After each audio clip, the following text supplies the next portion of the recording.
Oh, took this bottom end apart on this Tecumseh Enduro 17 horsepower. I think it was 480 cc's or something like that. So I'm going to show you guys first this gear here on the top. This is not the camshaft gear. If you're thinking, this is actually the counterbalance here. This is kind of balance out the motor to make it run smooth. And with these big motors, they're very important actually, especially with a single cylinder, because the internal parts are so heavy. These also help fling around the oil and bring lube in there. Now, also the oil slings can also help counterbalance the engines in smaller models of engines, and I'm pulling these ones out. I'll show you the difference and stuff. I'll pull this off here. Give me some wiggle room. There's still like a half an inch oil in there. I thought I drained it all out, but I'm nice and toasty right now. So these actually travel on here, and as you can see, this is double thick. So that means that this one can travel on here, this one can travel on here, and these are also timed, so that way they're actually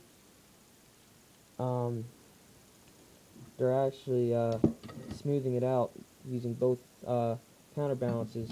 Believe it or not, even though these are actually not needed to the extent, I mean, it would vibrate like crazy. These are not needed. Actually, if you actually screw up the timing on these and don't put these back together right, it's going to do the opposite effect.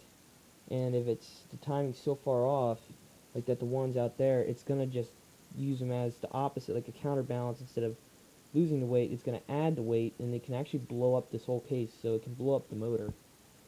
Surprisingly, it's true. And here's the camshaft. And there's the cam lobes. Go on there. I had pulled the lifters out and stuff already. See what they look like. I already had this all these gears out and stuff. That's what they look like. As you can see by the marks on them, the camshaft travels on. And if you want to actually get more life out of it, this isn't necessarily going to mean more life, but if you look at kind of how the wear is on there, that's just many hours and stuff. If you flip them this way, you actually get just a tad more life out of them. So when you go to put them back in, they actually don't spin, because there's absolutely no forces that will make them spin. But when you're sitting in here like this, they'll have a push rod on there. They go up and down with the camshafts, and they actually move only like a real little bit like that. And you travel on each of these cam lobes, but if you flip it this way, it will start to wear that side, so you actually get a little more life out of your motor. So that's one thing I'll do when I'm in here. I was kind of just bored. And this is the whole crankshaft here. Now to remove this, you'll need to remove these bolts. Hold on the connecting rod, pull them out. And of course your piston will be loose and stuff then. And that's how you pull these out. I'm going to explain the governor and the oil pump now.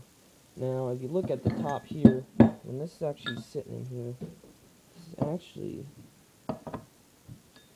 controlling, and this is why I'm going to explain this here. This actually sits down inside there, just like that. Well, the case sits on top of it, and this spins with the motor it's connected to. It spins that governor, and I don't know if I'll be able to spin it fast enough for it to do anything. Oh, right there. So this is when this governor opens up, it actually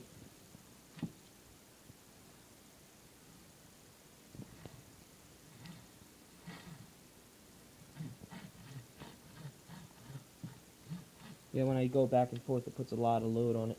So it actually opens up, and these cables down in here, this little mechanism here hits these here, and as the motor speeds up, it hits these and it pulls back on the throttle, and it governs the speed. So when it pulls back on the throttle, it moves that throttle plate inward, governs the speed. It's that little mechanism right there. If it's not running too good, the engine will try to lower down itself, and like when it's getting too low of air, and it'll actually, what it's doing, it's not the governor moving back and forth. A lot of people say it will be the governor. They don't go bad if something goes wrong with those governors, if something goes wrong with these governors, then it won't work at all. Like if one little thing is wrong with these governors, unless they're stuck, but how's that going to really happen in those motors? So, and these actually pull back on the throttle, and when it pulls back on the throttle there, it actually slows it down, and then as it slows down, these enclose, and then these will start to pull more on, and it'll open up the throttle. But it does that at like thousandths of a little bit. As long as the motor is running good, it has the right fuel mixture and stuff, it'll do that at like thousandths, like real little bit, I'm talking. So, it'll run smooth, keep a smooth idle so it doesn't over rev. Now if you want to go against the governor, you just, of course we all did this before, you actually just push up against, and all that's going to do is it's just going to push up against there, which, you know, isn't necessarily the best thing, but it's going to push that in. It's just going to pretend it, and it's just going to keep it from loading out so far, and then all of a sudden it's going to rev up. And sometimes I do that when the engines are flooded and stuff, and it actually clears it out right away. And some kids just at my tech shop and stuff, they just like to do it for the hell of it. They'll tie strings to it and blow them up. Old motors. And then these push rods sit on the end of these lifters here. And that's how they just sit in there. So what I'm going to do is I'm actually going to redo this motor. I need to get a honing stone. I want to pull out the piston, clean up all the carbon, take the honing stone through there, and I want to clean out any scratches, but I don't really think there probably is really any at all. That feels perfect.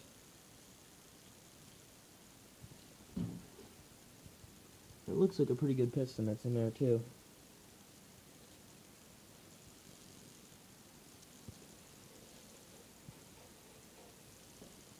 So that's how everything works in the bottom end.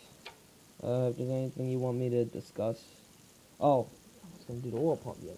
Well, the oil pump's underneath here, so you can't really see it, but it actually, this little piece that goes in here, it's actually turning that little thing in there, and it drives the oil pump, and it pumps the oil up the top end through here, and brings up the oil all the way up to the top of the motor through a tube. It goes like right through here, brings it up, and it lubricates the valves. The oil just comes right back down through somewhere in here. I don't know. I never really done this with the Tecumseh. It's usually Briggs and Strattons, but this thing is, I mean, look at this. I'm used to working on smaller motors.